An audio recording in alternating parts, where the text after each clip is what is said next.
أعوذ بالله من الشيطان الرجيم. بسم الله الرحمن الرحيم.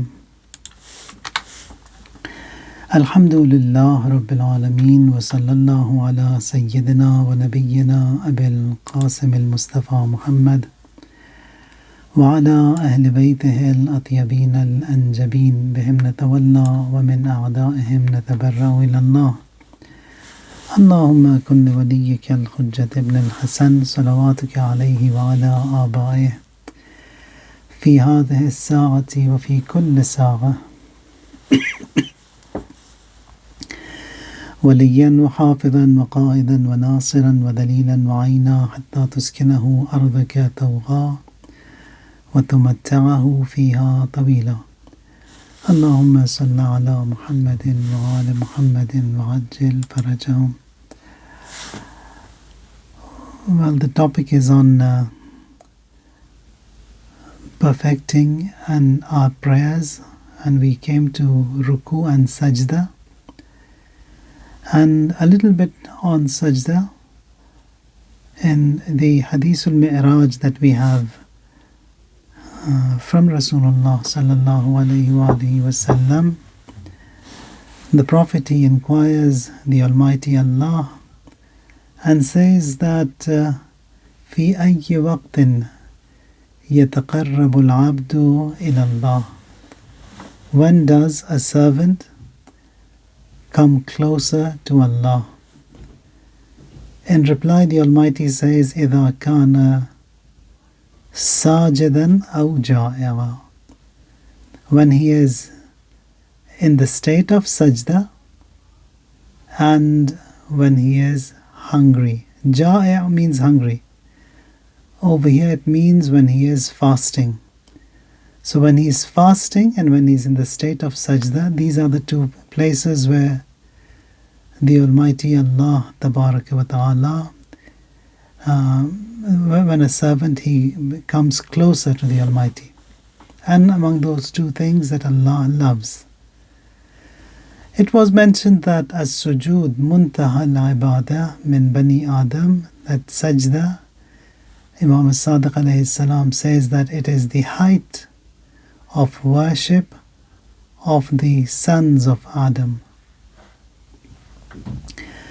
Now another quote we have from Imam Sadiq alayhi salam, he says that the beauty of worship is in ruku and in sajda. And then it says that when a person bows down in ruku, he has sought nearness, and when he has bowed down in sajda, he has been elevated to the highest point, highest rank. He says, إذا أحسن المؤمن عمله ضاعف الله عمله لكل عمل 700. Says every good action that you do, every good that you do, whatever that is, the Almighty Allah, he increases that by 700 times. And then says, ذَلِكَ قَوْلُ اللَّهِ تَبَارَكَ وَتَعَالَى وَاللَّهُ يُضَاعِفُ لِمَنْ يَشَاءُ.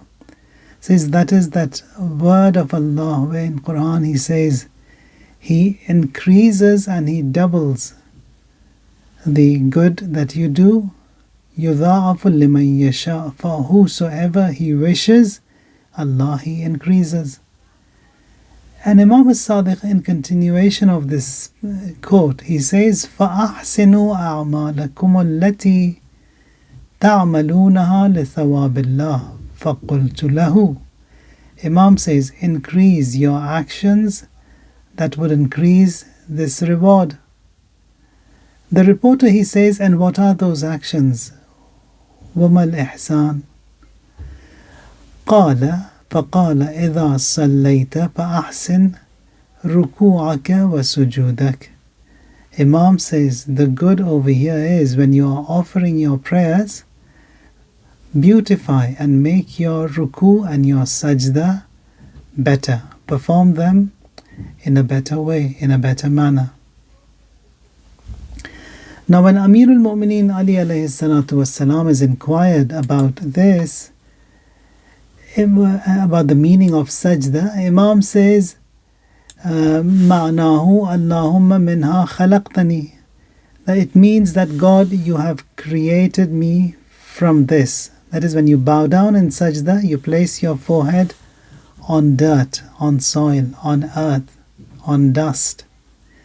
And you saying that minha khalaqtani, that is, God, you created me from this dust.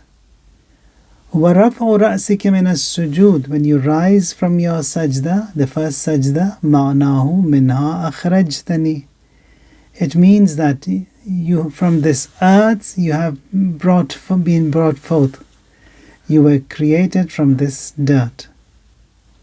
So initially you were created from this earth, and when you came to this world, you stepped out of that dirt into this world. So that is, you came to this dunya, when you rise from sajda. When you bow down in your second sajda, وَإِلَيْهَا تُعِيدُنِي, when I die, I'll be placed back in my grave, which is in the dirt, in the dust, in the soil, in the earth. إِلَيْهَا تُعِيدُنِي. وَرَفْعُ رَأْسِكَ مِنَ السَّجْدَةِ الثَّانِيَةِ مِنْهَا تُخْرِجُنِي تَارَةً أُخْرَى. And when you rise from your second sajda, you will be raised on the day of judgment from that very dirt, that very soil, that very grave you were buried in.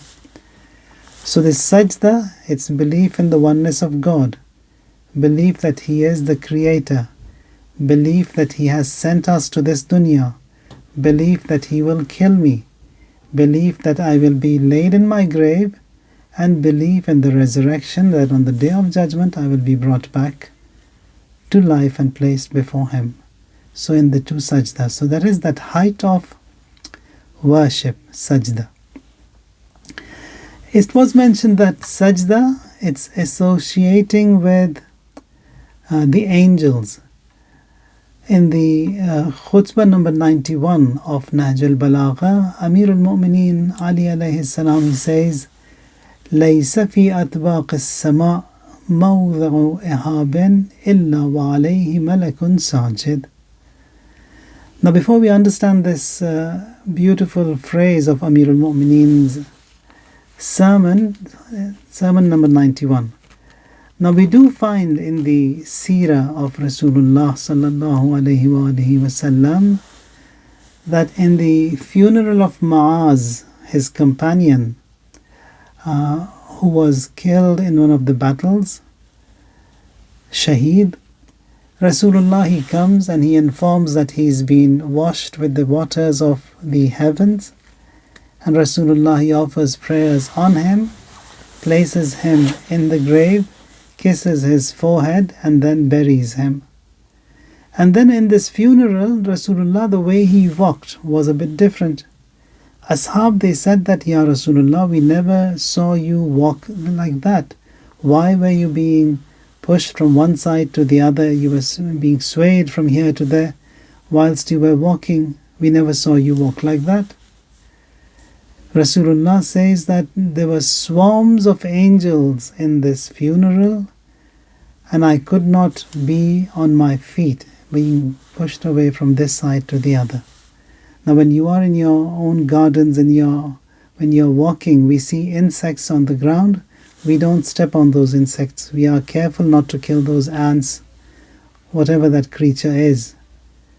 Rasulullah sallallahu alaihi wasallam, when he's surrounded by all these beautiful creation of Allah, he also has to be cautious not to hurt any one of them, not to harm any one of them. So that is why he was being pushed from one side, walking in that way. Here, to understand this hadith from Amir al-Mu'mineen in Nahj al-Balagha, sermon number 91, it's quite a lengthy sermon. And in this one line, one phrase, he says, لَيْسَ فِي أَطْبَاقِ السَّمَاءِ. Atbaq means there isn't any location in the skies, مَوْضِعٌ إِهَابٍ, there isn't any spot, إِلَّا وَعَلَيْهِ مَلَكٌ سَاجِدٌ, but that you would find there is an angel in sajda in that spot. So millions and millions, whatever that count can be, says there isn't any point, there isn't any spot, but that there is an angel in sajda in that spot. That is the creation of the Almighty Allah in the skies. Skies, there are many more secrets hidden in the skies than there are on the earth. The name of Rasulullah on earth is Muhammad, and in the skies his name is Ahmad. He was inquired that why lima summita bi Ahmad, why are you named Ahmad in the skies? Then in reply he says, لِأَنِّي أَحْمَدُ فِي السَّمَاءِ مِنِّي فِي الْأَرْضِ, I am much more praised in the skies than me on earth. So in the skies they know him better. The rank of Rasulullah is known better. Creation of Allah, there are many more, much more in the skies, and we haven't got to know anything of it. And we will never know anything of it. So, in the skies there isn't any spot, but that there is an angel in sajda therein. Now in khutbah number 1 of Nahj al-Balagha, Amir al-Mu'mineen, he has another lengthy khutbah when he talks about the creation and why the Almighty Allah has sent the prophets for the guidance of man, and then he talks about the angels. Says that ثُمَّ فَتَقَ مَا بَيْنَ السَّمَاوَاتِ الْعُلَى فَمَلَأَهُنَّ أَطْوَارًا. The Almighty then created the openings between the high skies, and He filled them with all classes of His angels.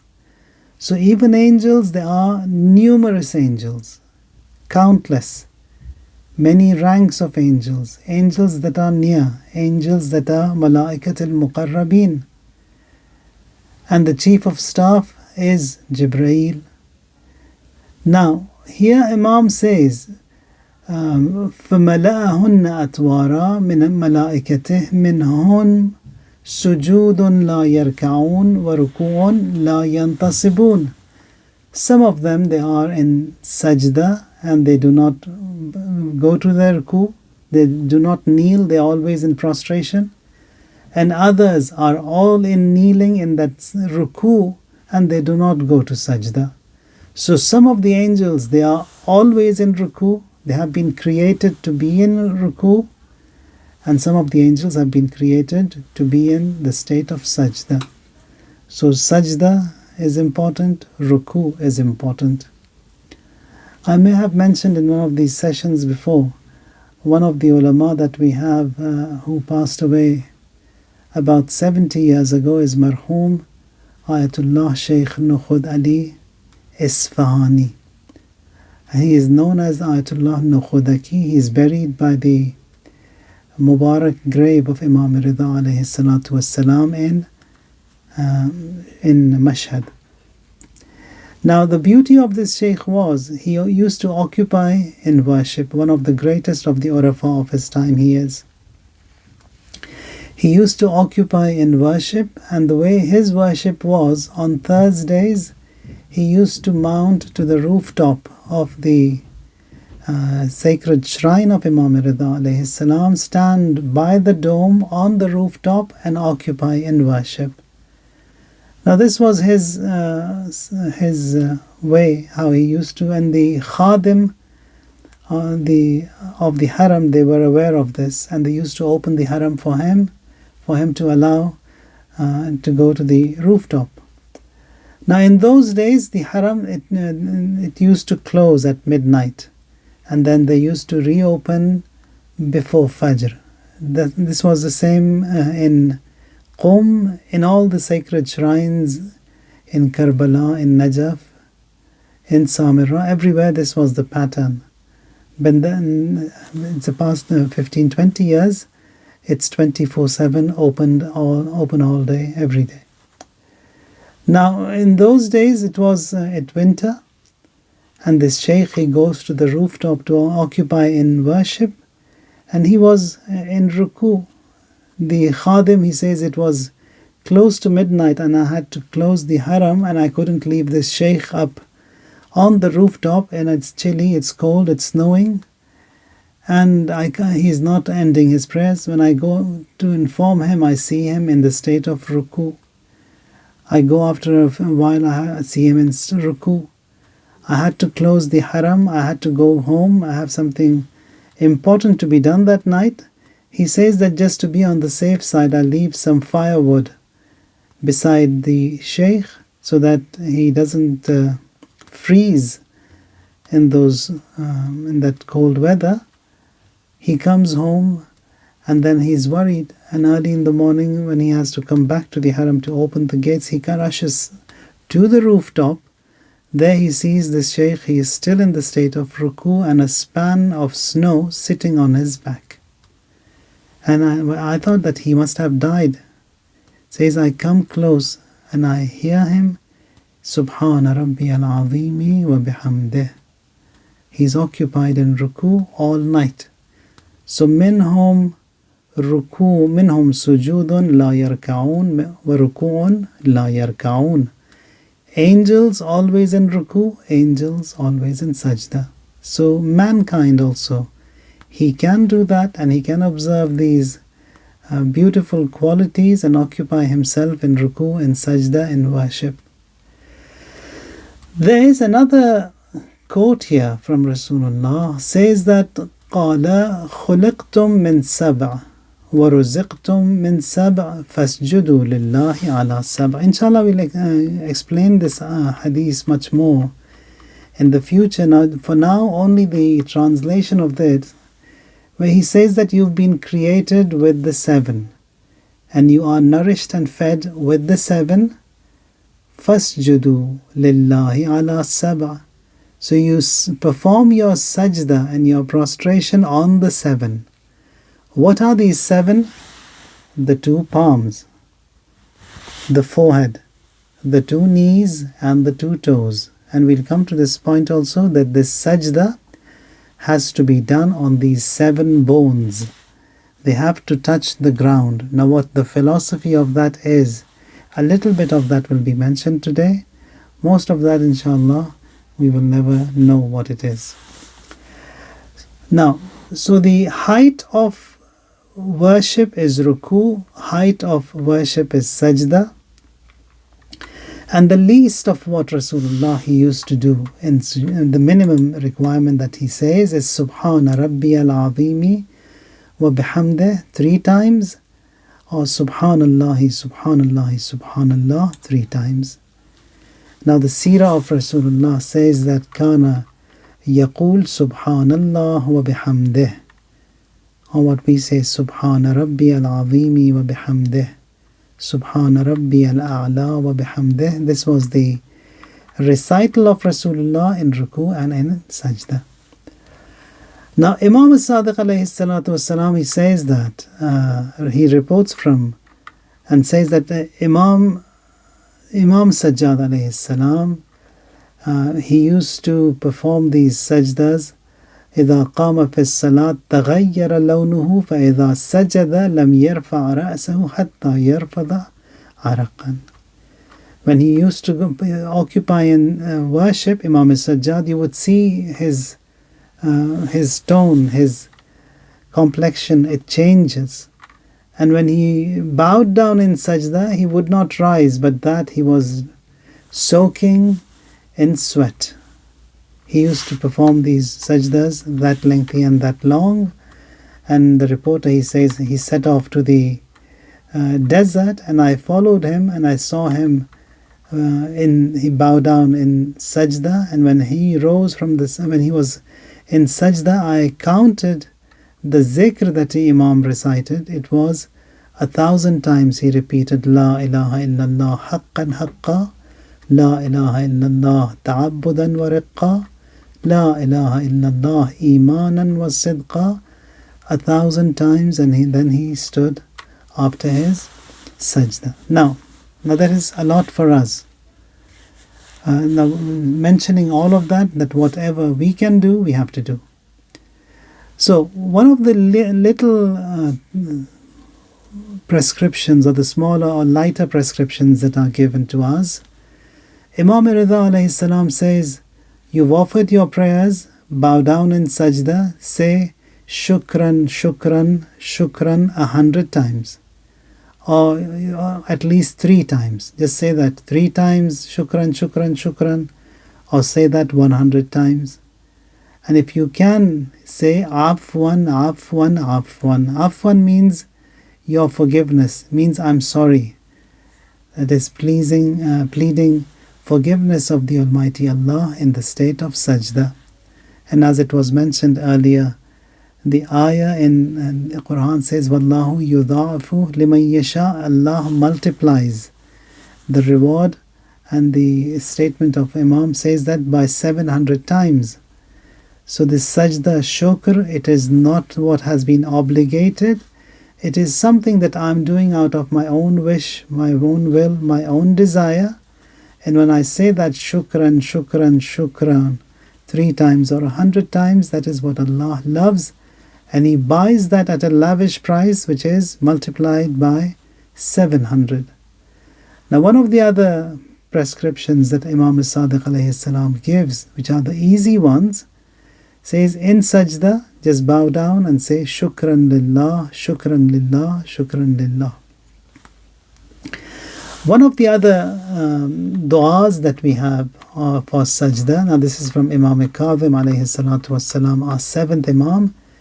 Imam says, Allahumma inni as'aluka rahata inda al-maut wal-afwa inda al-hisab.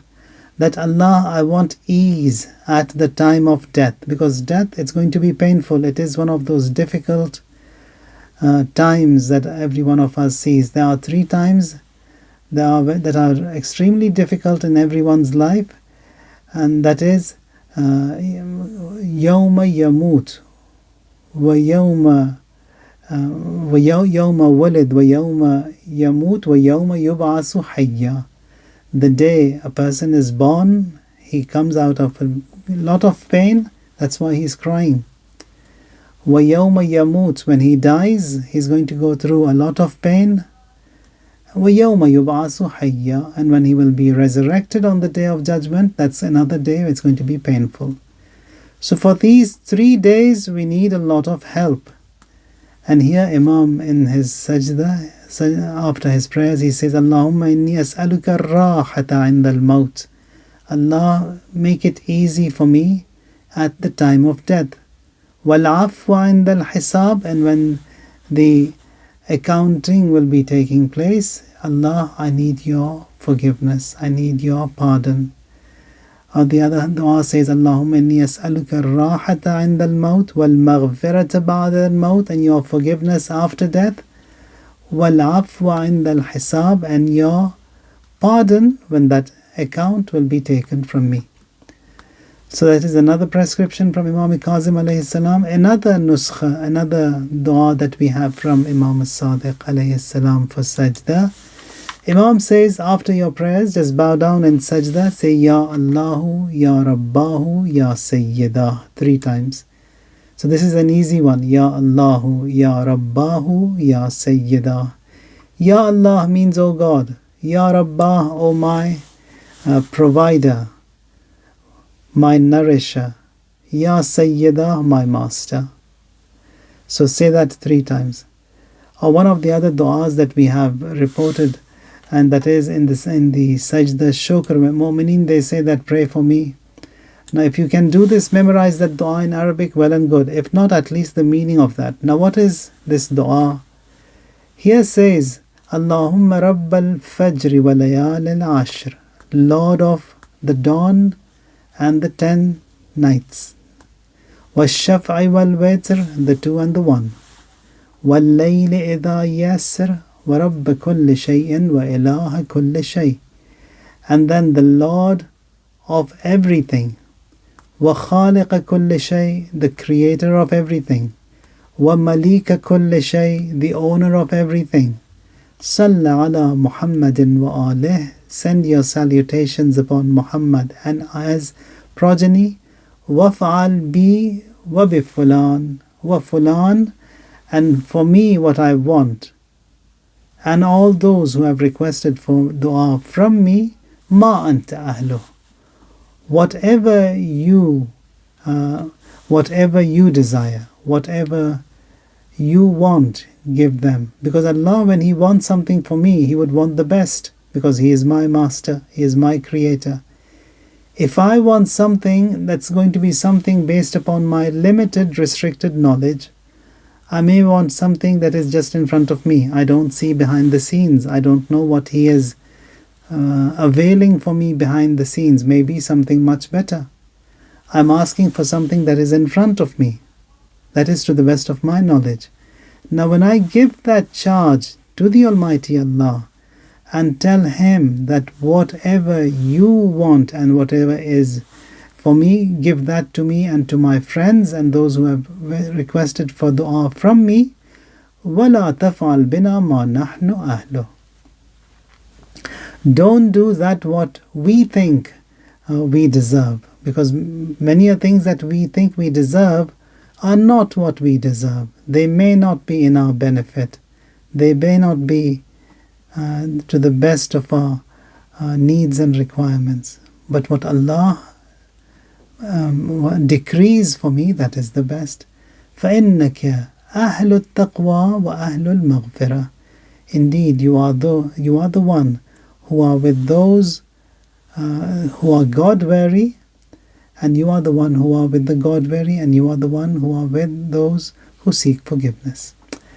Now this is the dua that you have for yourself and for others and those who have requested for duas for you in Sajdah. So remembering others in Sajdah is extremely important, because when you remember them, someone will remember you as well. Now one of the other tips that can be given over here is that now, because there are so many requests that mu'mineen have from one another, here you offer a 2 rakat prayer, or do something and say, God, this is being done exclusively for all those requests that have from me, just to fulfill them. Allah, that is exclusively for mu'mineen, for the du'as that they have requested from me. I am offering these 2 rakat prayers on a daily basis, something that you can do daily. If not prayers, then some good deed, a few salawat, some recitals, something exclusively to fulfill the requirements and the du'as of mu'mineen has to be done. Now, these are all small tips and tips from the Ma'asumeen alayhimus salam. Now the hadith, it said that قَالَ خُلِقْتُم مِّن سَبْعٍ. You've been created from the 7. You've been nourished and fed from the 7. فَاسْجُدُوا لِلَّهِ عَلَى سَبْعٍ. You perform your sajdah on the 7. So the 2 palms, the forehead, the 2 knees and the 2 toes. And as it was mentioned, that the instruction given by the Almighty and the hadith that we have. Now this one is from Imam Baqir alayhi salam. He says that you've been instructed to perform sajdah on 7 bones. So that's why you have to be careful that when you are opening your palm to perform sajdah, it has to be resting on the ground properly. And your toes also, they have to be upright so that the bone touches the ground. The forehead also has to be in the state of sajdah so that it touches the earth, the ground. So the 7 bones on the earth. Now, the teaching that we have from Imam Rida alayhi salam, he says that when you perform sajdah, now you've done your prayers and you are in the state of sajdah, because the topic today is on sajdah only. So you are in the state of sajdah and the sajdah shukr. In sajdah shukr you say, shukran lillah ala ma waffaqani.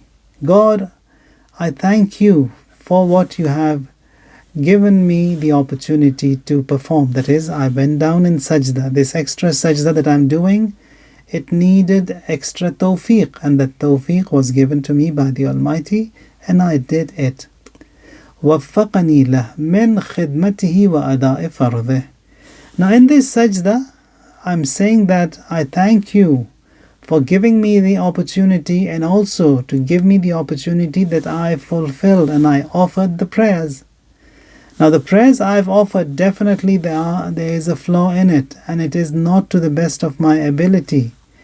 And there are many prayers that are offered much better than that of mine. Now when I compare my prayers to one of the Urafa, for example, I find my prayers are weak.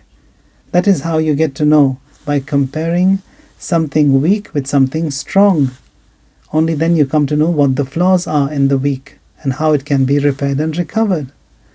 Now, when we compare to the prayers of the great noble people who are offering prayers today, I find that my prayers are not to that quality, not to that mark. Now, when those prayers are compared to the prayers of Amirul Mu'mineen, for example, you would find that what Rasulullah has said, that one action of Ali that was done, it cannot be measured by all the good actions of all the dwellers of this creation, of all the inhabitants of the earth and the skies.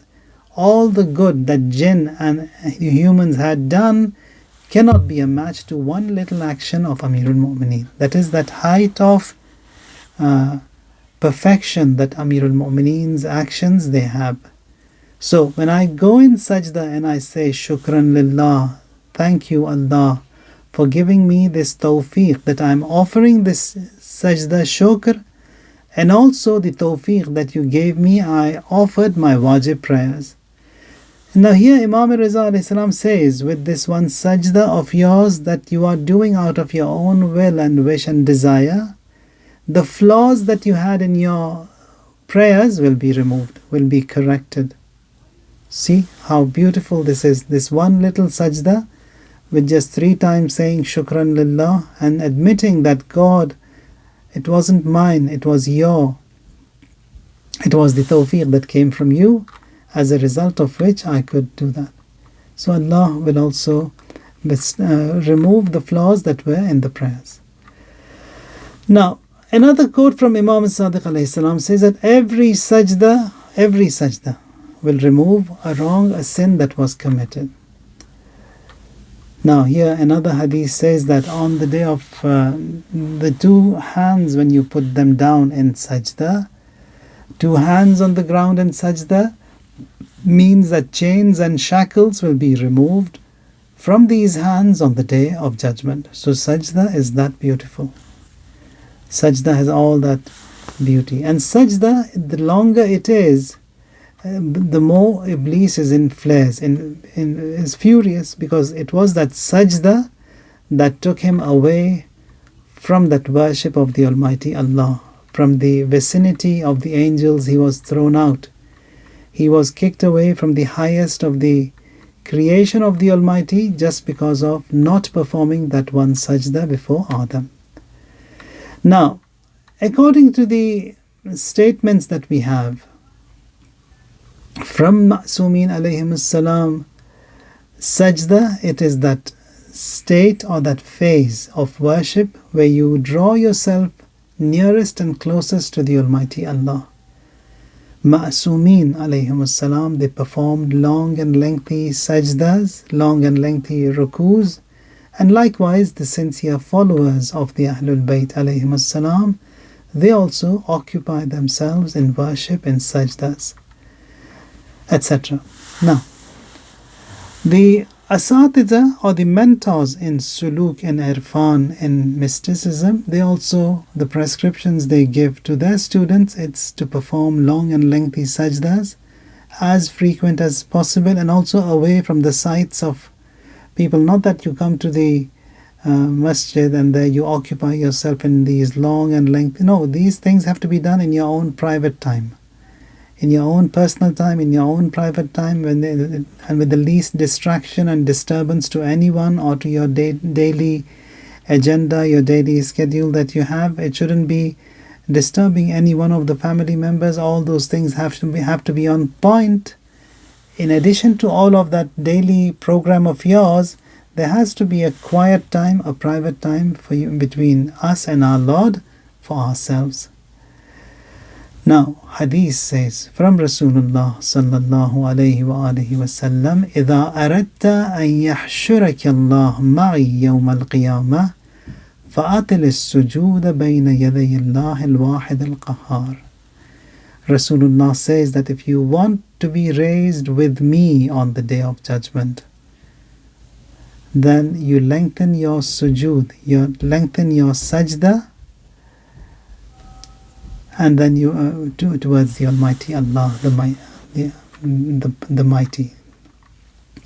So the longer your sajdas will be, you will be raised with the Prophet on the Day of Judgment, inshallah. Now, one of the other questions that is asked a lot, that why do we perform sajda on the dirt, on the earth, on the dust, on the ground? And why do we use these turbas, these mohrs, when we are performing sajda? Why is it that? Now, the ruling that we have, the fuqaha of the Shias, they say that, now all this is from the ayat and riwayat of ma'asumeen, that is, sajda has to be performed on anything that is from the earth or that grows from the earth, and that what you do not eat and that what you do not wear. You can perform sajda. So it has to be from the earth, like dust, like dirt, like these stones we have, like marble, like cement, like asphalt. All these are products of the earth. Or it has grown from the earth, like leaves, like grass, like all these trees. There's another condition to it, that you shouldn't be eating those herbs and shrubs and plants. And if you do eat, you cannot perform sajda on them. So the Ahlul Bayt, the followers of the Ahlul Bayt alayhimus salam, the Shias, their ruling is you have to perform sajda on dirt, on dust, on earth, or anything that grows or is a product of the earth, and also you do not eat it and you do not wear it. As-sujud la yajuzu illa ala al-ard.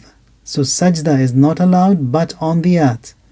Aw ma anbatat al-ard, or that what the earth has produced. Illa ma ukila aw lubis. An exception to that also is that what you eat and what you wear. Now this is the teachings of Imam Sajdah alayhi salatu wassalam. Now why is that? The reporter, he says, when Imam was teaching and he said, now this is the ruling, he says, why, Yabna Rasulullah, why not on that what we eat and that what we wear? And then Imam says, لِأَنَّ السُّجُودُ هُوَ الْخُضُوءُ, because sajda means that height of fear and your humility and your humbleness before the Almighty. فَلَا يَنْبَغِي أَنْ يَكُونَ عَلَى مَا يُؤْكَلُ. So it is not befitting that you perform this sajda on something that is eaten and that is worn. Now those who are the sons of this dunya, that is those who adhere to this dunya, or those who are lost in the charms and the beauties of this dunya, for them this eating and that wearing, that clothing, all these brands and all these beautiful things are their lords, are their gods, who they have submitted to. So for them the maximum what they benefit is, or what they worship is eating, feasting, and then wearing all those luxury and nice things. Now for them it is their God. Here Imam says you do not bow down before the gods of others. So you don't bow down before something that is eaten and that is worn by others. So you perform sajda on something that is wholly, solely, only and only for God, and there is no kind of a shirk in it at all, and that is on the dirt, on the dust, on the earth. And the best of all of that, it's the dust of the grave of Abu Abdullah al-Husayn alayhi salam, who submitted to the Almighty, and no one submitted to the Almighty like him, sacrificed everything like him. He gave away whatever he had, and the honor that Allah gave him is that sajda has to be performed on the dust of the grave of this Husayn of mine, who is such a sincere servant of mine. وَالسُّجُودُ عَلَى الْأَرْضِ أَفْضَلُ لِأَنَّهُ أَبْلَغُ لِلتَّوَاضُعِ وَالْخُضُوعِ لِلَّهِ عَزَّ وَجَلَّ. And then further Imam says sajda has to be done on the earth, and that is that most rewarding, most virtuous. لِأَنَّهُ أَبْلَغُ لِلتَّوَاضُعِ. Now when you bow down on earth, that is that height of humbleness you portray, because forehead, it's that topmost point of my body, which is my pride. And when I bow down on earth, I'm rubbing this pride of mine on earth. And on before who? Before my Creator, before my benefactor. لأنه أبلغ للتواضع والخضوع لله عز وجل. That is that height of humility and humbleness that you portray in sajda before the Almighty Allah. Now, in the seerah and the teachings of Rasulullah sallallahu alaihi wasallam, this has been reported from both the Shias and the Sunni scholars and the historians, all the reporters of ahadith. The Prophet has said, جُعِلَتْ لِيَ الْأَرْضُ مَسْجِدًا وَطَهُورًا. Allah has made the earth, the dirt, masjid, a place of sajda for me, and tahura, and He has made it a means of taharat also for me. So we perform sajda on the earth, and if there is no water and tayammum is required, you need taharat. Taharat is also done on the earth.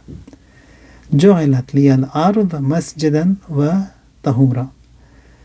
Now here what did Rasulullah used to do? Did he used to perform sajda on anything, or did he also used to perform sajda like what we do?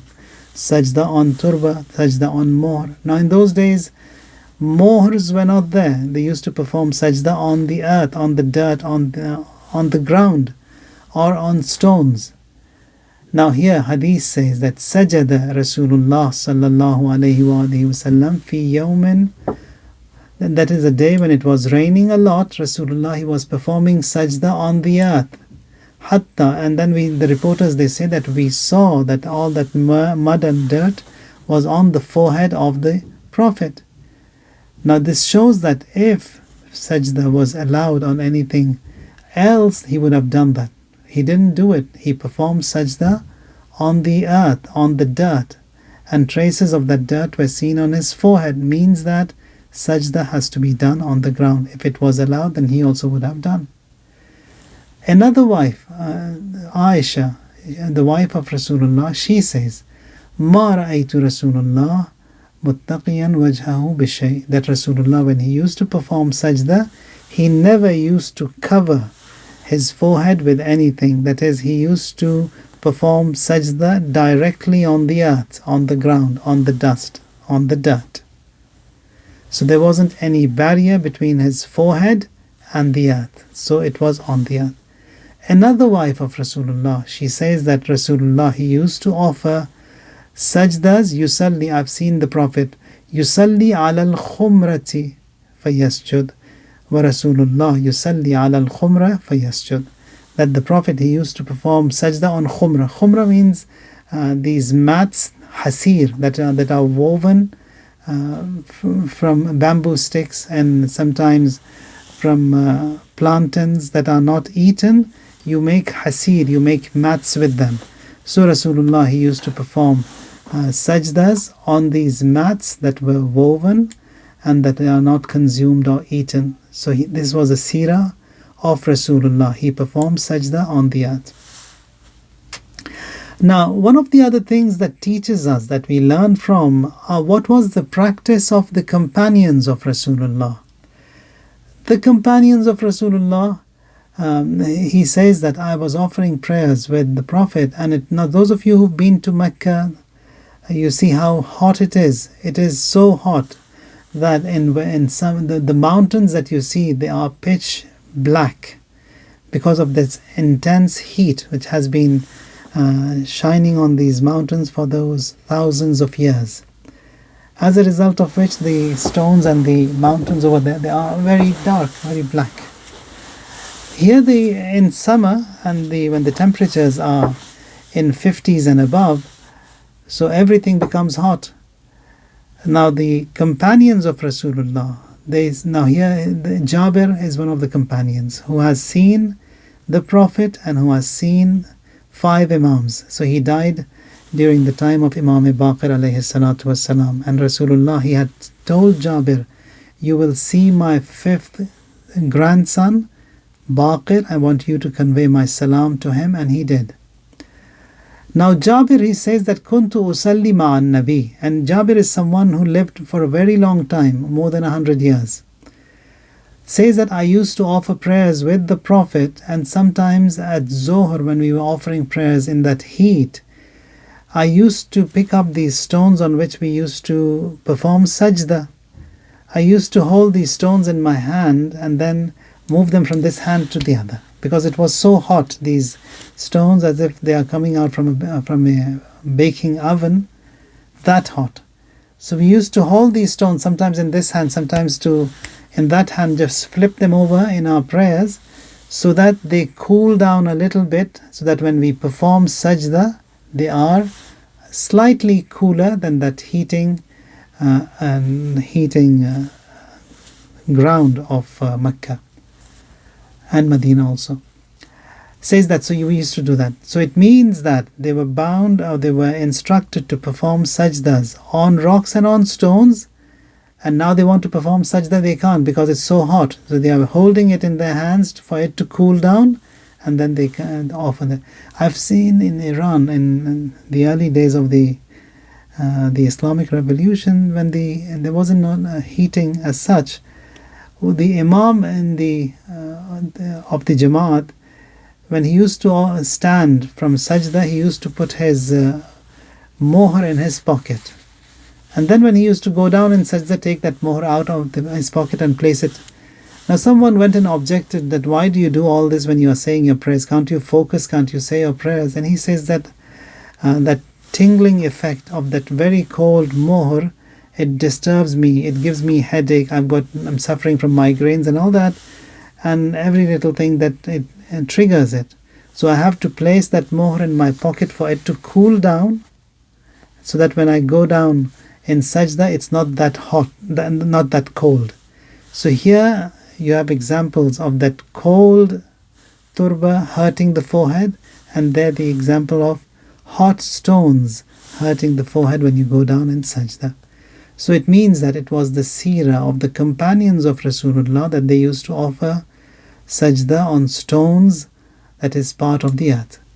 Elsewhere, Anas is a reporter, Anas bin Malik. He says, "Kunna ma'a Rasulullah fi shiddat al-har, فيأخذ أحدنا الحسباء في يده." And another example, that we were with the Prophet, we were offering prayers, the same thing we used to do, that we used to hold these stones in our hand so that they cool down, and then when we are in sajda, we used to place them in sajda so that we can offer a better service. So that is something regarding performing sajda on anything that is from the earth, and that what we do not eat, that what we do not wear, and it has to be a product of the earth. Now, one of the other things that we can do in sajda is zikr yunisiyya. Zikr yunisiyya, it is the ayah in Quran that we have, وَذَنُّونَ إِذْ ذَهَبَ مُغَاضِبًا فَظَنَّ أَن لَن نَّقْدِرَ عَلَيْهِ فَنَادَى فِي الظُّلُمَاتِ.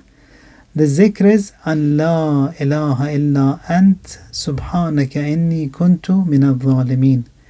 Now this is the recital of Prophet Yunus that he recited when he was thrown into the belly of the fish, and there he remembered the Almighty Allah, and he said, La ilaha illa anta subhanaka inni kuntu min al-zalimin. There is no God but you.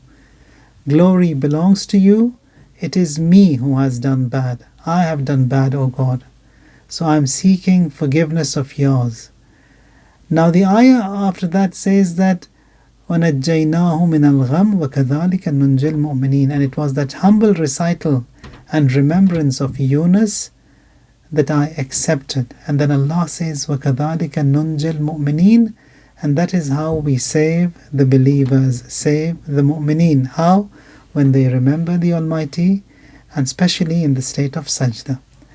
Now, the ulama of akhlaq that we have, they say that if you recite this zikr in illnesses, when you are ill, when you are suffering from some kind of a pain, you will be rewarded and you will be granted with shifa. And if death intercedes over here, then the rank of a shaheed will be given to that person, because he has recited that dua, he has admitted that there is no God but you, so the reward of a shaheed. Now, Another saying that we have from Rasulullah, he says, "Shall I teach you a dua which is an outlet in all griefs, in all mishaps, in all agony, in all pains?" The companions, they said, "Yes, Ya Rasulullah." Rasulullah says, "Dua Yunisiyya." This zikr Yunisiyya, you recite it as much as you can. Now, to make someone strong, that is our belief system, this zikr is good. To see wonders, this zikr is good. To have mukashifat in your life, this zikr is good. If you want to remove all these hurdles and barriers that are around you, this zikr Yunisiyya is good. If you want to attain nuraniyat and you want to be enlightened, this zikr Yunisiyya, it is good. You want your du'as accepted, zikr Yunisiyya is good. Salvation of a mu'min, it is with this zikr Yunisiyya. Now, one of the other ways how the ulama, they say that you can add this on to your program is to recite this zikr in the state of sajda at least 400 times if you can. Now, 400 times counting, it's not going to be easy. Now, depending on how fast you recite. For example, I can recite this zikr Yunisiyya in 3 seconds. La ilaha illa anta subhanaka inni kuntu minadh dhalimin. Now, with voice, it's going to be a little more. Without voice, if I just recite it without any voice in it, that will be maybe 2.5 seconds. So, depending on your speed, multiply that speed of yours, 3 multiplied by 400, and then divided by 60, and see how many minutes you would get. It's going to be roughly between 19 and 23 minutes. So, set the timer and go in sajda, and instead of having any tasbih to count them, just keep repeating La ilaha illa anta subhanaka inni kuntu minadh dhalimin. So this is one of the ways how we can bond and come closer to the Almighty Allah. Now, all the prescriptions that are given regarding this zikr Yunisiyya, some say recite it, repeat it 1,001 times, some say 3,000 times, some say 4,000, 7,000, some say 700, 400. So 400 is that minimum count that has been mentioned for this zikr Yunisiyya. Now, whatever you can, if you can do it a few times, that is also acceptable. We can say that, God, I can't do that many. You are the one who accepts the little for the and gives a lot for the little that we do. Ya man yu'til kathira bil qalil. And He does give it. He does honor that even one that you would recite. So between the Salatul Maghrib and Isha, when you recite the Namaz Ghufayla, you have this ayah that has been repeated. If you want to do it after your Ghufayla, whenever you can, whenever you have your own free time, bow down in sajda and repeat La ilaha illa anta subhanaka inni kuntu minadh dhalimin. Wa subhana rabbika rabbil izzati amma yasifun wa salamun ala al-mursaleen walhamdulillahi rabbil alameen. Allahumma salli ala Muhammad wa ali Muhammad wa ajjal farajahum. Allahumma ansur al-Islam والمسلمين واخذل الكفر والمنافقين. اللهم أيد حماة الدين. اللهم انصر من نصر الدين واخذل من خذل الدين والمسلمين. اللهم صل على محمد وآل محمد وعجل فرجهم.